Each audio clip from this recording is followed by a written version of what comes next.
네, 현재 여러분은 오프닝 벨과 함께하고 계십니다. 오늘도 개장 상황, 가장 든든한 하체기 증시 콜센터와 함께합니다. 전문가님 연결되어 있다고 하는데요. 전문가님 안녕하세요. 네, 안녕하세요. 하치기 전문가입니다. 네, 현재 지금 지수는 조금 약한 모습 보여주고 있는데요. 현재 개장 상황 어떻게 보고 계십니까? 네, 유럽 시장과 그다음에 미국, 그다음 아시아 시장이 조금 희비가 갈리는 그런 상황이 좀 발생하고 있습니다. 유럽에서 유로 지수 같은 경우는 1.47% 상승으로 좀 마감을 했고, 독일 닥스 같은 경우도 2.21% 상승으로 마감했고, 프랑스 같은 경우도 1.75% 상승을 마감을 한 그런 부분인데, 미국이 조금 좋지가 않았죠. 특히 이제 나스닥 같은 경우 2.04% 하락 마감했고, 필라델피아 반도체 지수 같은 경우도 3.07%로 하락을 마감을 하면서 미국 시장과 좀 아시아 시장이 좀 좋지 않은 그런 흐름인데, 유럽 시장 같은 경우는 일단 어제 이제 그 4차 회담에 대한 이야기가 나왔었기 때문에 개장이 빨랐기 때문에 그게 이제 긍정적인 부분에 있어서 반영이 좀 받은 그런 부분이었어요. 그래서 러시아와 우크라이나 간의 그 4차 회담이 열리다가 협상을 하고 있는 상태에서 계속해서 폭격이 이루어지다 보니까는 중간에 기술적인 부분에 있어서 중단했다라고 이야기가 나왔어요. 그런데 그 기술적인 부분이 어떤 기술적인 부분인지는 확실하게 나오지 않았는데, 일단은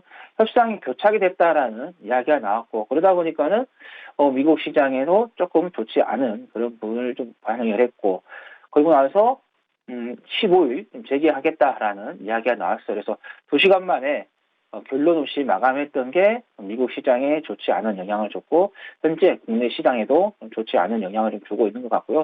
그다음에 어제 이제 우리가 장중에 시장이 열려 있을 때 중국에서 이제 선전시에 대한 봉쇄, 폐쇄 명령이 내려졌어요. 선전시 같은 경우는 선전 시장이 있지 않습니까? 심천 종합 지수가 있는데, 그만큼 선전시에는 텐센트라든가 그다음에 화웨이, 그다음에 DJI 등 첨단 기업들이 있는 중국판 실리콘밸리입니다.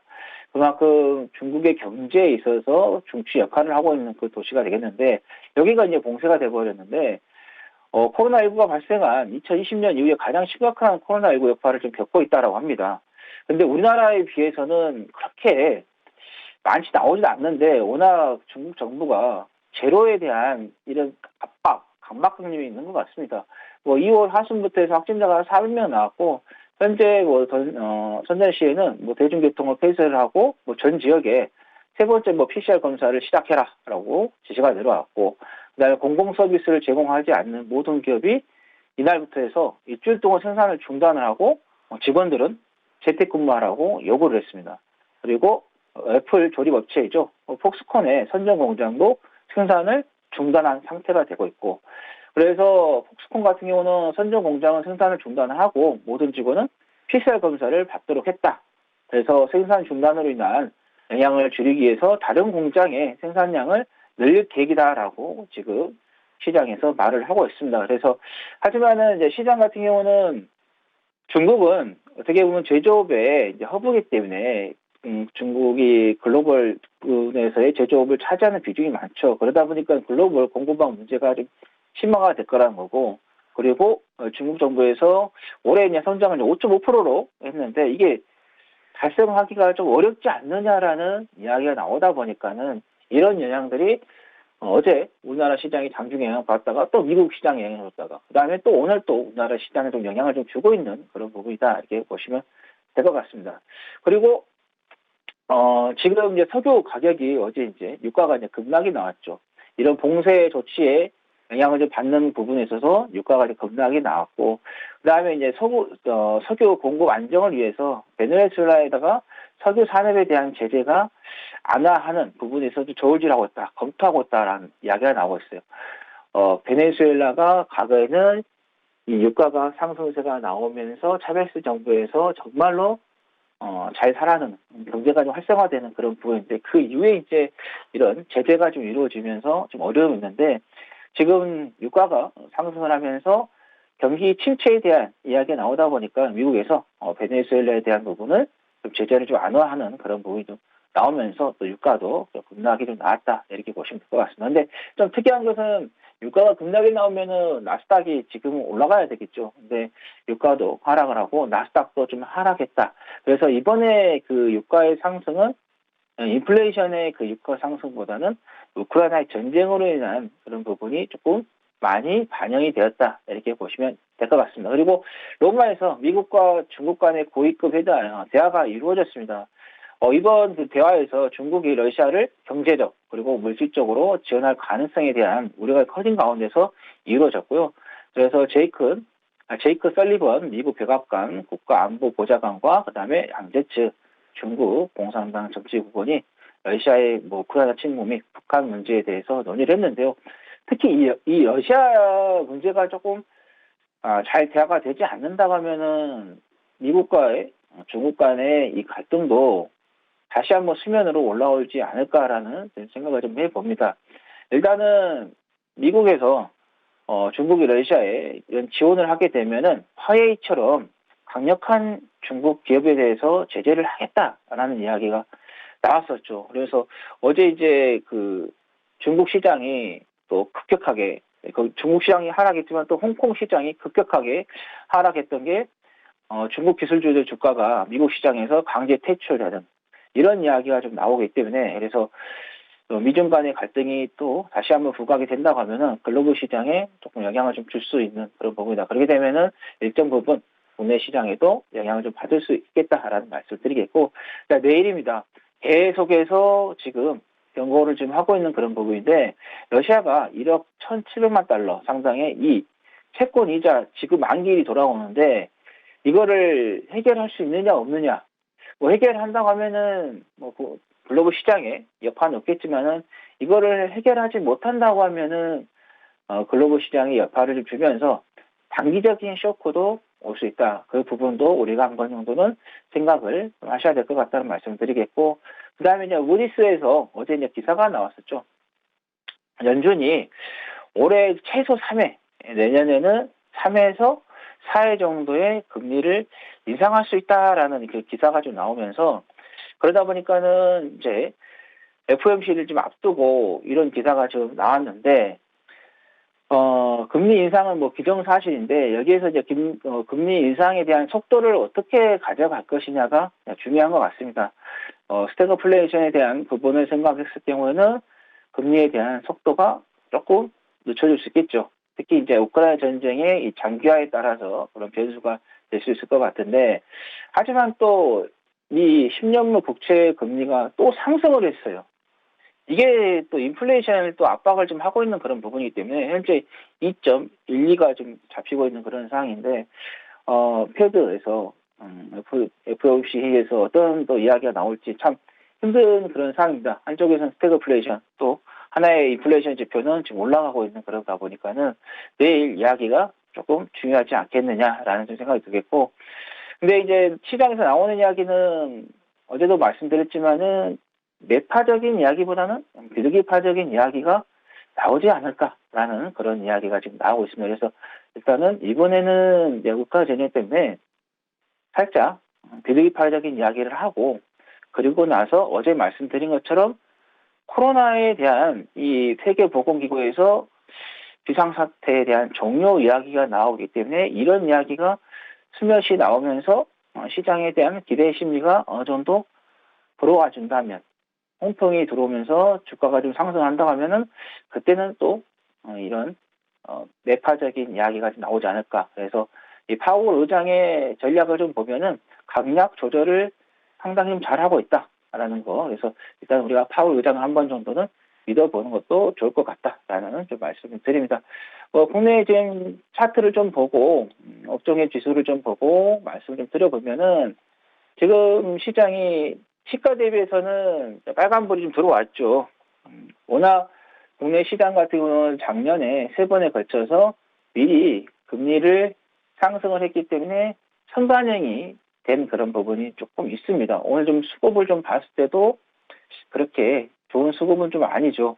보시면 아시겠지만은 개인들만 지금 매수를 좀 하고 있는 그런 부분인데, 현물, 선물 다 매수하고 있고, 외국인 같은 경우는 현물, 선물 다 매도를 하고 있는 그런 부분이고, 기관은 그냥 선물만 매수하고 있습니다. 현물은 다 매도하고, 특히 이제 증권사 쪽에서의 매도세가 지금 나오고 있는데, 근데 조금 긍정적으로 봐야 될 게, 제가 여러분들께 지금 시장은 현물보다는 이 옵션에 수급을 조금 보시는 게 좋다라고 좀 말씀을 드렸는데, 왜냐면은 이런 지정학적 리스크가 계속해서 잠식이 되지 않고 수면 위로 계속해서 떠 있는 그런 상태이다 보니까는 외국인들 입장에 봤을 때는 짧게 치고 빠질 수 있는 그런 전략 같은 경우는 이 옵션이죠. 금방 또 들어갔다가 또 해지하고 그럴 수 있는 그런 부분이 돼서 지금 보면은 콜옵션 쪽에 오늘 조금 매수세가 좀 들어오고 풋옵션을 좀 정리를 좀 하고 있는 그런 부분이다 보니까는 옵션을 봤을 때는 시장에 대한 부분은 긍정적으로 좀 봐진다라는 말씀드리겠고, 최근에 이제 외국인들이 계속해서 매도를 좀 하다 보니까 그럼 외국인들의 그 수급에 대한 좀 불안 심리가 조금 있으신 것 같은데요. 어제 말씀드린 것처럼 어떻게 보면 심리 게임일 수도 있다. 그래서 제가 보는 관점에서는 미국 시장이 하락세가 나왔지만 나스닥이 어제 2% 넘게 하락세가 나왔지만은 지금 국내 시장에 대형주 쪽에서도 삼성전자, 그다음에 SK 하이닉스라든가 이런 반도체 종목들도 크게 밀리지는 않고 있는 그런 상황입니다. 그리고 코스닥을 좀 봐도 시가 대비에 제 보합권에 지금 유지를 좀 하고 있는 상태인데, 소형주 쪽은 코스닥 쪽으로 봤을 때는 지금 플러스가 좀 되고 있다, 이렇게 좀 보시면 될 것 같습니다. 그래서 일단 지금 주가 자체가 코스피든 코스닥이든 보시면 아시겠지만은 힘이 없어요. 그 대신에 하방은 경직되어 있다. 그러니까 하방은 제한적이고 상방은 살짝 열려 있다, 이렇게 보시면 될 것 같고, 지금 이제 여기에서 우리가 지금 시장을 좀 대응을 할 때는 2018년도를 차트를 좀 보시고 대응을 좀 해보시는 게 좋을 것 같다라는 생각이 듭니다. 자, 2018년도에 주가의 흐름을 보면은 여기서 고점을 찍고 나서 추세는 이렇게 하방을 잡혀 있었죠. 하지만은 이렇게 중간에 이렇게 보시면은 한번 반등이 나왔었어요. 여기서 반등이 나왔었죠. 국내 시장 이번에도 마찬가지입니다. 작년 6월에 고점을 찍고 계속해서 지금 장기적으로 지금 하락했기 때문에 이 정도 되면은 기술적으로 A상 한 번 정도는 반등이 나온다. 그래서 이런 반등이 이번 시장에서 이렇게 나온다. 이게 이제 완만하게 나올 것인지 아니면 급격하게 2로 나올 것인지는 우리가 좀 지켜봐야 되는 그런 상황인데, 제가 보는 관점에서는 한 3,000포인트에서 많이 가면은 3,100포인트까지도, 왜냐하면 3,000포인트 같은 우리가 투자자들이 심리적으로 안정을 찾아갈 수 있는 그런 자리이기 때문에 시장이 이제는 좀 올라왔구나라고 그렇게 심리적으로 안정을 찾을 수 있는 그런 부분이고, 한 3,100포인트 가면은 개인 투자자들이 한번 우리가 투자를 한번 해볼까라는 그런 심리가 잡힐 수 있는 그런 부분이기 때문에 여기서 반등이 나온다고 하면은 3,000에서 3,100까지도 우리가 한번 정도 기술적으로 기대를 해보면 좋을 것 같다는 말씀드립니다. 그래서 제가 계속해서 여러분들께 저가 매수 말씀드렸던 이유가 이렇게 반등이 나올 수 있는 그런 부분이기 때문에 지금 말씀드린다는 말씀드리겠고, 지금 오늘 어제도 하락하고 조정이 나오고 있는 그런 부분이지만은 계속해서 말씀드리지만은 2로 조금 열려 있는 그런 부분이기 때문에 저가 매수를 꾸준하게 좀 하셔가지고 시장이 좋아질 때 되면은 좋아지거나 하면은 그때는 좀 수익을 좀 생기시는 전략으로 해서 끌고 갈 수 있는 그런 전략을 세우시는 게 좋겠다라는 말씀드립니다. 네, 전문가님 오늘 글로벌 이슈 우선 정말 간략히 다 모두 짚어주셨습니다. 러시아와 우크라이나 회담이 정말 좀 빠르게 어떤 결론 없이 좀 마쳤습니다. 여기에 중국에서 코로나19 상황이 좀 심해지면서 중국의 실리콘밸리라고 불리는 선전시 현재 봉쇄되고 있다라는 소식도 전해지고 있고요. 국제 유가는 최근에 계속해서 변동성을 보여주고 있는데 어떤 인플레 관련된 측면보다는 아무래도 지금 우크라이나 사태로 인한 영향이 크다라고 분석을 해주셨습니다.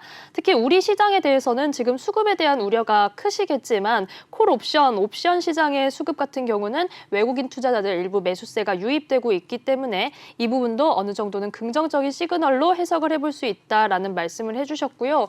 이제 예의상 반등이 나올 때도 있을 것이다라고 2018년도 차트랑 함께 비교를 해주셨는데 정말 우리 시장이 좀 투자자들에게 예를 갖추어줬으면 좋겠다 하는 그런 마음이 들기도 합니다. 전문가님 오늘 관심 가져볼 섹터 여쭤보기 전에 제가 한 가지 조금 개인적으로 궁금한 게 있는데요. 이 FOMC를 앞두고 있는 시점에서 금융주가 오늘 일부 상승폭을 좀 켜내고 있습니다. 1% 내외 오름세 보여주고 있는데 금융주 지금 진입해도 괜찮은 시기일까요? 네, 은행주들이 이제 아무래도 올라오니까 개인 투자자분들께서 좀 관심을 좀 가져볼 수 있는 그런 부분이 되겠는데, 지금 KB금융 차트를 좀 보면은 단기적으로 이 하락에 대한 부분이 좀 반등이 나오는데 이 반등이 나올 수 있는 시점에서 FOMC에 대한 금리 인상이 나오다 보니까는 그게 지금 올라오고 있는 것 같다라는 생각이 들고요. 지금 상황에서는 조금 더 시세가 좀 나올 수 있는 그런 자리는 좀 만들어져 있다 이렇게 좀 보시면 될 것 같습니다.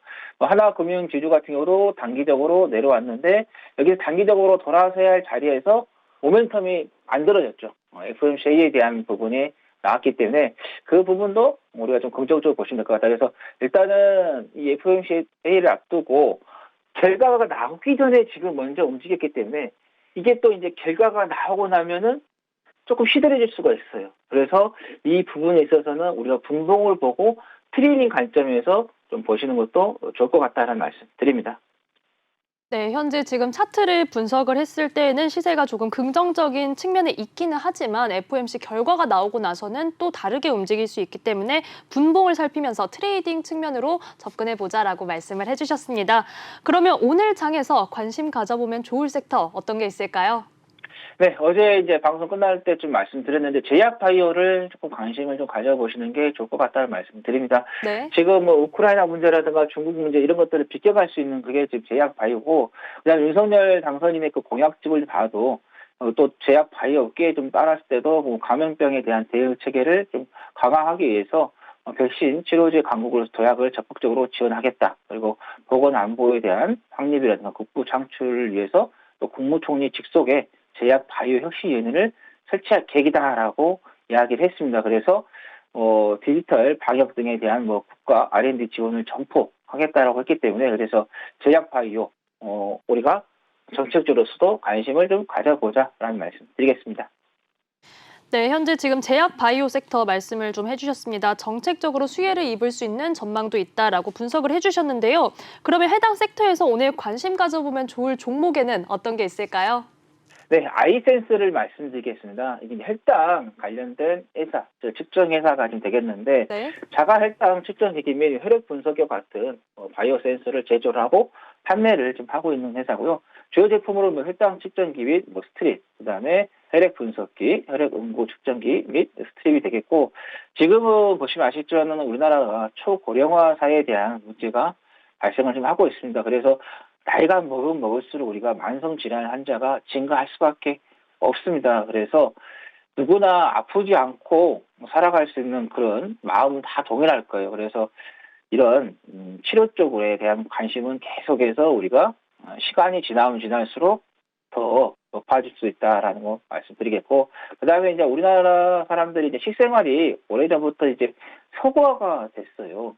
뭐 젊으신 분들은 뭐 거의 뭐 피자라든가 햄버거, 또 인스턴트 다른 제품들도 뭐 디저트 같은 경우도 뭐 단 것도 많이 드시고 하는 그런 부분에 있어 식생활의 변화에 따라서 당뇨병 환자 숫자가 좀 증가하고 있고 당뇨 유병률도 좀 증가를 좀 하고 있습니다. 제 주변에도 당뇨 환자분들이 계속해서 좀 보이는데 그만큼 당뇨 환자에 대한 부분이 좀 심각하다.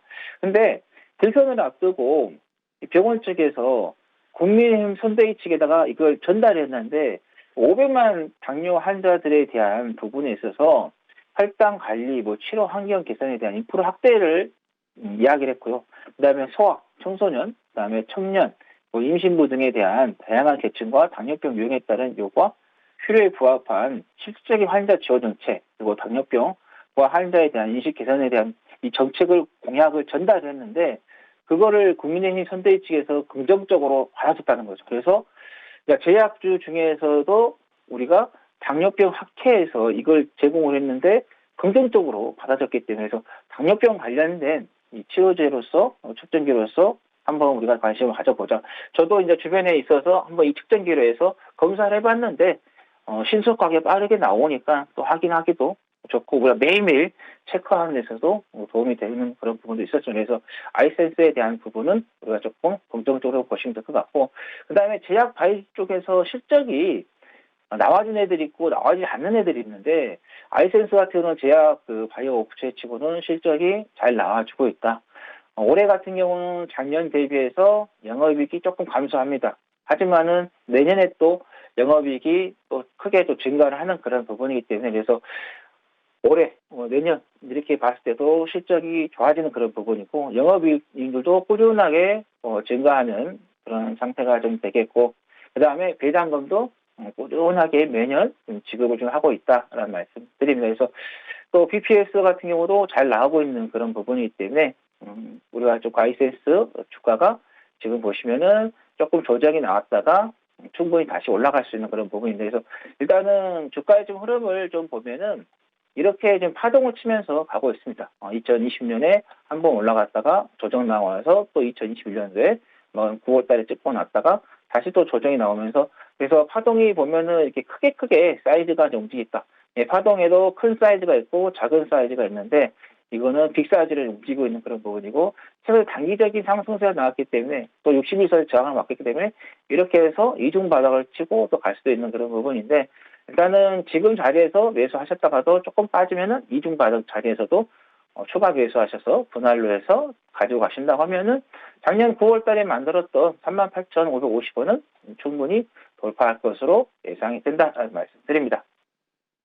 네, 현재 지금 아이센스에 대해서 살펴주셨습니다. 종목 코드 099190이고요. 지금 당뇨 관련인데 윤석열 대통령 당선인의 공약 중에서도 당뇨 건강보험 확대 이런 얘기가 나와 있는 만큼 향후 당뇨 시장 확대 가능성이 조금 많이 점쳐지고 있는 상황입니다. 여기에 해당 어떤 혈당 측정 기기, 이용자의 편리성 부분까지 짚어주셨는데요. 역시 바이오 섹터에서 실적과 배당 면에서도 양호한 모습을 가지고 있다라고 분석을 해주셨습니다. 매수 라인은 현재가 부근이 28,000원 선 그리고 이중 바닥을 찍을 때 이 선에서도 계속해서 매수 접근이 가능할 수 있다라고 해주셨고요. 그다음에 목표 주가는 52주 고가 수준인 38,000원 선도 돌파할 수 있을 것이다라고 긍정적으로 분석해 주셨습니다. 네, 현재 지금 그러면은 오늘 관심 가져볼 종목까지 짚어주셨는데 오늘 장 투자자들 어떻게 좀 임해보면 좋을까요? 매일 똑같은 이야기를 해서 투자자분들께서 똑같은 이야기만 하는 거 아니냐 이렇게 조금 의심할 수가 있으실 것 같은데 지금 보면은 코스닥이 거의 플러스 직전에 와 있어요. 네. 중소형주 같은 경우는 이제 플러스를 좀 유지를 하고 있는 그런 부분이고 그만큼 국내 시장이 저가 매수세가 잘 받쳐주고 있다 이렇게 좀 보시면 될 것 같습니다. 그래서 어제도 말씀드렸고 계속해서 말씀드리고 있지만은 지금은 뭐 우리가 저가 매수할 수 있는 그런 기회로 좀 잡으시는 게 좋을 것 같다라는 말씀 드립니다. 그래서 시장에서의 안 좋은 이야기들 정말 많이 나오고 있습니다. 그런 이야기 흔들리지 마시고 중심을 잘 잡고 가신다고 하면은 좋은 결과가 있을 것이다. 그래서 뚝심 있게 한번 우리가 투자를 해보자라는 말씀 드리겠습니다. 네, 역시 오늘도 저가 매수가 가능한 장세다라고 분석을 해주셨습니다. 전문가님 오늘 도움 말씀 감사합니다. 예, 감사합니다. 네, 오늘 하츠계 증시 콜센터 투자 전략 다시 한번 화면으로 정리해 보겠습니다.